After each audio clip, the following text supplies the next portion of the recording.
1471 it was do or die for the Lancastrians in their bloody attempt to reclaim the crown of England, as after their brutal defeat at Barnet, their final hopes lay on a field near Tewkesbury. With the help of a bit of fog and friendly fire, the Yorkist King Edward IV had just spanked the Lancastrians and his old friend, the Earl of Warwick, the Kingmaker at the Battle of Barnet. However, his throne was far from secure, as Margaret of Anjou, the wife of former Lancastrian King Henry VI, and her son, Prince Edward, had landed in England with another army. Upon landing, Margaret hears the news of the Lancastrian defeat at Barnet and considers turning back to France. However, her son, the 17-year-old Edward, who apparently all he talks of is war and cutting people's heads off, was eager to reclaim his inheritance and told his mum, "Stop being a pussy, let's go fight." Edward has no idea if they're going to make for London or leg it up north to join with Lancastrian allies. However, it soon becomes clear Margaret is making for the River Severn in an attempt to get into Wales to join forces with Jasper Tudor and his Lancastrian troops.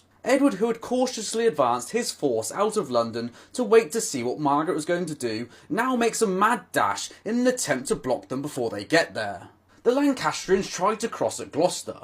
However, Edward had already slid into the DMs of the Gloucester governor, telling him to bar the city to Margaret and her troops, as they now make a mad dash towards Tewkesbury, where another crossing is located. The route to Tewkesbury they took, though, was through foul country lanes, slowing them down massively, and it forced them to abandon artillery, which was soon captured by Edward's force, who had now overtaken them as he had the luxury of traversing through open countryside. Both armies arrive half dead through heat exhaustion, with the blistering sun suffocating men in their armour with water at a premium. The Lancastrians had marched for 36 hours straight, and with no escape they dig in at Tewkesbury.